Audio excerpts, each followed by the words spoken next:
নমস্কাৰ চাবলৈ আৰম্ভ কৰিছে আসাম ইনহাছ ইউটিউব চেনেল আৰু এই মুহূৰ্তত দিব লৈছোঁ কেইবাটাও গুৰুত্বপূৰ্ণ খবৰ আৰু এনে ধৰণৰ খবৰ নিতৌ চাই থাকিবলৈ চেনেলটো ছাবস্ক্ৰাইব কৰি ভিডিঅ'টোত এটা লাইক কৰি দিব লৈছোঁ ৰাতিপুৱাৰ প্ৰথমটো খবৰ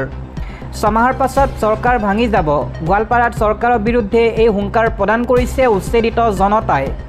ছমাহৰ পিছত নাথাকিব হিমন্ত বিশ্ব শৰ্মা চৰকাৰ ছমাহৰ পিছত উফৰাই দিম উচ্ছেদ চলোৱা চৰকাৰ গোৱালপাৰাত চৰকাৰক এই সকিয়নি প্ৰদান কৰিছে উচ্ছেদিতই লগতে ঘৰ ভাঙিবলৈ নিদিয়াৰো হুংকাৰ প্ৰদান কৰিছে উচ্ছেদিতই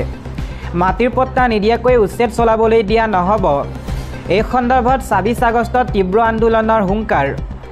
জিলা প্ৰশাসনৰ হিটলাৰী কাৰ্যৰ বিৰুদ্ধে হ'ব এই প্ৰতিবাদ গোৱালপাৰাত শ দোকানত প্ৰশাসনে চলালে বুলডোজাৰৰ কোব দখনকৈ বুলডোজাৰে চলালে বৃহৎ উচ্ছেদ দিব লৈছোঁ আন এটা খবৰ আমচু নহয় বাংলাদেশী ৰক্ষক বিজেপিহে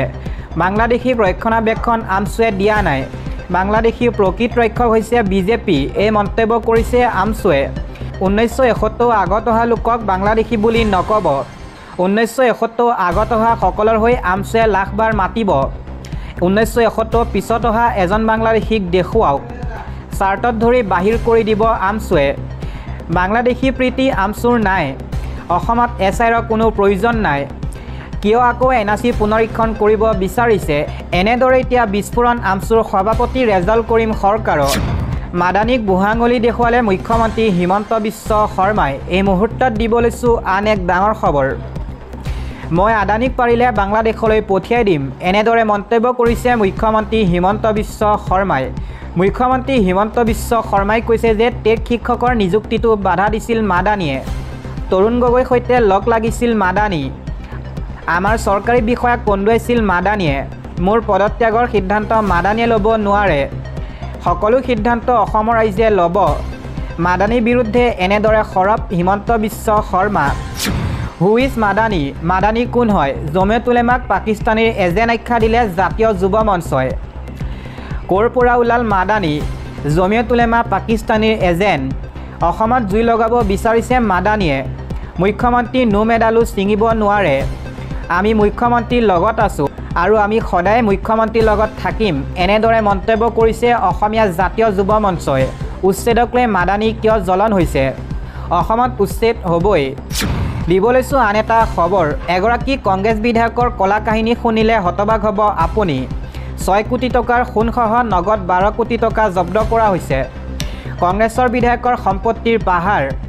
এগৰাকী কংগ্ৰেছৰ বিধায়কৰ পৰা জব্দ কৰা হৈছে ১২ কোটি টকা নগদ ধন জব্দ কৰা হৈছে ৬ কোটি টকাৰ সোণসহ ১০ কেজি ৰূপ টকাৰ পাহাৰ দেখিলে আচৰিত হ'ব আপুনিও বিধায়কৰ ৩০টা ঠিকনাত ইডিৰ বৃহৎ অভিযান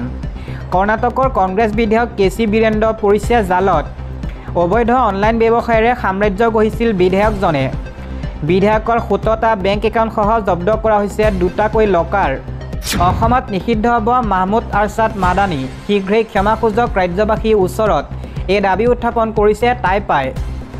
অসমৰ মুখ্যমন্ত্ৰীক তুচ্ছ-তাচ্ছিল্য কৰিবলৈ মাহমুদ আৰছাদ মাদানী কোন অসমৰ মুখ্যমন্ত্ৰীক কোনোবা মাহমুদ আৰছাদ মাদানীয়ে তুচ্ছ-তাচ্ছিল্য কৰিব সেয়া কোনোপধ্যে সহ্য কৰা নহ'ব আমি বাংলাদেশীৰ পক্ষত থকা মাদানীক খকিয়াই দিছোঁ তেওঁ অতি শীঘ্ৰেই ক্ষমা খুজিব লাগিব যদি মাহমুদ আৰছাদ মাদানীয়ে ক্ষমা নোখোজে তেন্তে অসমত প্ৰৱেশ নিষিদ্ধ মাহমুদ আৰছাদ মাদানীৰ কথা স্পষ্ট অসমত বাংলাদেশী সমস্যা ভয়ংকৰ সমস্যা হৈছে চৰকাৰৰ উচ্ছেদক আমি সমৰ্থন জনাইছোঁ মাহমুদ আৰছাদ মাদানীয়ে অসমৰ দৰে ঠাইত যি সংঘৰ্ষ লগোৱাৰ পৰিকল্পনা কৰিছে তাক তীব্ৰ ভাষাৰে গৰিহণা দিছে টাইপাই দিব লৈছোঁ আন এটা গুৰুত্বপূৰ্ণ খবৰ সন্দেহযুক্ত লোকে মাটি দখল কৰিলে দায়ী হ'ব জিলায়ুক্ত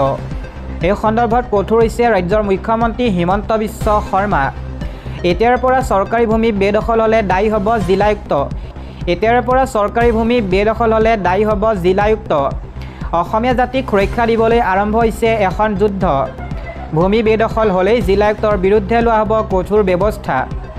যদি এটুকুৰা চৰকাৰী মাটিও বেদখল হয় জিলায়ুক্তসকলে নিজে সাৱধান হৈ থাকিব লাগিব চৰকাৰে সেইসকল আয়ুক্তৰ ওপৰত ব্যৱস্থা ল'ব অসমৰ প্ৰতিজন আমোলা বিষয়াক মুখ্যমন্ত্ৰীয়ে জনালে এই আহ্বান কোনো কাৰণতে কম্প্ৰমাইজ মানি লোৱা নহ'ব আয়ুক্ত আমোলা চকুৰ সন্মুখতে যেতিয়া হাজাৰ হাজাৰ বিঘা ভূমি বেদখল হৈছিল আপোনালোকে ব্যৰ্থতা মানি লৈছিল অসমৰ প্ৰতিজন কৰ্মচাৰীক আহ্বান কাৰ্যালয়ত কোনো ধৰণৰ কম্প্ৰমাইজ নকৰিব সুযোগ সুবিধা অচিনাকি লোকৰ বাবেই নহয় অসমৰ প্ৰতি টুকুৰা ভূমি বেদখলমুক্ত কৰা হ'ব এয়া আমাৰ সংকল্প জিলা আয়ুক্তক এনেদৰে সকিয়নি প্ৰদান কৰিছে ৰাজ্যৰ মুখ্যমন্ত্ৰী হিমন্ত বিশ্ব শৰ্মাই দেশৰ 40% মুখ্যমন্ত্ৰীৰ বিৰুদ্ধে আছে অপৰাধমূলক গোচৰ এই বিস্ফোৰক তথ্য কেন্দ্ৰৰ প্ৰতিবেদনত সংবিধান সংশোধনী বিধেয়কক লৈ দেশজুৰি চলি থকা তীব্ৰ বিতৰ্কৰ মাজতেই এক চাঞ্চল্যকৰ প্ৰতিবেদন পোহৰলৈ আহিছে এই বিধেয়কত উল্লেখ আছে যে কোনো অপৰাধমূলক গোচৰত যদি কোনোবাই 30 দিন কাৰাগাৰত বন্দী হয় তেন্তে তেওঁক পদত্যাগ কৰিবলৈ বাধ্য কৰা হ'ব এই নিয়ম প্ৰধানমন্ত্ৰী মুখ্যমন্ত্ৰী আৰু মন্ত্ৰীসকলৰ ক্ষেত্ৰতো প্ৰযোজ্য হ'ব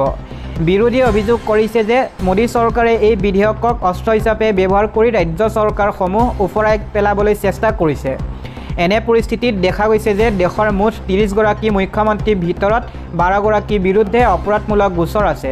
যিটো মুঠ মুখ্যমন্ত্ৰীৰ 40% প্ৰতিবেদন অনুসৰি সৰ্বাধিক গোচৰ থকা মুখ্যমন্ত্ৰী হৈছে তেলেংগানা ৰেৱন্ত ৰেড্ডি যাৰ বিৰুদ্ধে 89টা গোচৰ দ্বিতীয় স্থানত আছে তামিলনাডুৰ MK ষ্টেলিনৰ 47টা গোচৰ এনডিএৰ অংশীদাৰ অন্ধ্ৰপ্ৰদেশৰ চন্দ্ৰবাবু নাইডুৰ বিৰুদ্ধে আছে 19টাকৈ গোচৰ কৰ্ণাটকৰ সিদ্ধাৰময়াৰ 13টা আৰু ঝাৰখণ্ড হেমন্ত ৰেড্ডিৰ 5টা মহাৰাষ্ট্ৰ দেবেন্দ্ৰ ফাডনভিছৰ 4টা হিমাচল প্ৰদেশৰ সুখবিন্দৰ সিংহৰ 4টা কেৰালা পিনাৰাই বিজয় ধনৰ 2টা আৰু পঞ্জাবৰ ভগৱন্ত মানৰ এটা অপৰাধমূলক গোচৰ আছে ইয়াৰ উপৰি প্ৰধানমন্ত্ৰী নৰেন্দ্ৰ মোদী মন্ত্ৰীসভাৰ 71 জন মন্ত্ৰীৰ ভিতৰত 28 জনৰ বিৰুদ্ধে অপৰাধমূলক গোচৰ চলি আছে বুধবাৰে লোকসভাত কেন্দ্ৰীয় গৃহমন্ত্ৰী অমিত শ্বাহে 130টা সংখ্যক সংবিধান সংশোধনী বিধেয়ক উত্থাপন কৰিব বিধেয়কত কোৱা হৈছে যে গুৰুতৰ অপৰাধত গ্ৰেপ্তাৰ হৈ 30 দিন কাৰাগাৰত থকাৰ পিছত পদত্যাগ কৰিব লাগিব যদিও মুক্তিৰ পিছত পুনৰ পদ লাভ কৰিব পাৰিব বিৰোধী দলসমূহে এই বিধেয়কৰ তীব্ৰ বিৰোধিতা কৰিছে তৃণমূল কংগ্ৰেছৰ সৰ্বভাৰতীয় সাধাৰণ সম্পাদক অভিষেক বেনাৰ্জীয়ে তেওঁৰ এক্স হেণ্ডেলত লিখিছে যে চৰকাৰে সাংবিধানিক কৰ্তব্য পালনৰ পৰিৱৰ্তে ক্ষমতা আৰু ধনৰ প্ৰতি আগ্ৰহী তেওঁ দাবী কৰিছে যে এই বিধেয়ক ৰাজ্য চৰকাৰসমূহ উফৰাই গণতন্ত্ৰ ধ্বংস কৰাৰ প্ৰয়াস বেনাৰ্জীয়ে লগতে কয় যে নিৰ্বাচন আয়োগৰ অপব্যৱহাৰ ব্যৰ্থ হোৱাৰ পিছত এতিয়া ইডিৰ সহায়ত বিৰোধীক লক্ষ্য কৰা হৈছে এই প্ৰতিবেদন আৰু বিধেয়কৰ বিতৰ্কই দেশৰ ৰাজনৈতিক পৰিস্থিতিক আৰু উত্তপ্ত কৰি তুলিছে অনুসূচিত জাতি জনজাতি আৰু চাহ জনগোষ্ঠীৰ বাহিৰে অসমত 18 বছৰৰ ওপৰৰ লোকক আধাৰ কাৰ্ড দিয়া বন্ধ কৰিলে চৰকাৰে প্ৰথমবাৰৰ বাবে 18 বছৰৰ ওপৰৰ লোকৰ বাবে অসমত আধাৰ কাৰ্ডৰ আবেদনৰ ক্ষেত্ৰত ব্যাপক বাধা আৰোপ কৰা হৈছে মুখ্যমন্ত্ৰী হিমন্ত বিশ্ব শৰ্মাই অবৈধ অনুপ্ৰৱেশকাৰীয়ে ভাৰতীয় নাগৰিকত্ব নথিপত্ৰ লাভ কৰাত বাধা দিয়াৰ বাবে এই পদক্ষেপক অপৰিহাৰ্য বুলি অভিহিত কৰিছে যিসকল 18 বছৰৰ ওপৰৰ যোগ্য নাগৰিকে এতিয়াও আধাৰ কাৰ্ড লাভ কৰা নাই তেওঁলোকৰ বাবে ছেপ্টেম্বৰ মাহত মাত্ৰ এমাহৰ বাবে আবেদন কৰা অনুমতি প্ৰদান কৰিছে ৰাজ্যিক কেবিনেটে এই সময়ছোৱাৰ পিছত জিলা উপায়ুক্তলৈ ব্যতিক্ৰমী ক্ষেত্ৰত কাৰ্ড প্ৰদানৰ একমাত্ৰ কৰ্তৃপক্ষ হিচাপে কাম কৰিব যাৰ বাবে বিশেষ শাখা আৰু বিদেশী ন্যায়াধীকৰণৰ প্ৰতিবেদনকে ধৰি সম্পূৰ্ণ পৰীক্ষণ প্ৰয়োজন হ'ব এই নীতিয়ে প্ৰান্তীয় সম্প্ৰদায়ৰ বাবে উল্লেখযোগ্য ৰেহাইৰ সুবিধা দিছে চাহ বাগিচা শ্ৰমিক অনুসূচিত জাতি আৰু অনুসূচিত জনজাতি 18 বছৰৰ ওপৰৰ লোকসকলে আৰু এবছৰলৈকে কোনো বাধা নোহোৱাকৈ আধাৰ কাৰ্ড লাভ কৰি থাকিব বৃহস্পতিবাৰে কেবিনেট বৈঠকৰ পাছত সাংবাদিকৰ আগত মুখ্যমন্ত্ৰীয়ে কয় যে আমি নিশ্চিত কৰিব বিচাৰোঁ যে কোনোৱে যাতে অবৈধ বিদেশীয়ে ৰাজ্যত প্ৰৱেশ কৰি অসমৰ পৰা আধাৰ কাৰ্ড লাভ কৰি নিজকে ভাৰতীয় নাগৰিক বুলি দাবী কৰিব নোৱাৰে আমি সেই পথ সম্পূৰ্ণৰূপে বন্ধ কৰি দিছোঁ মুখ্যমন্ত্ৰীয়ে সীমান্ত অতিক্ৰমী ঘটা অনুপ্ৰৱেশৰ মোকাবিলা কৰাৰ বাবে ৰাজ্যখনৰ অব্যাহত থকা প্ৰচেষ্টাৰ ওপৰত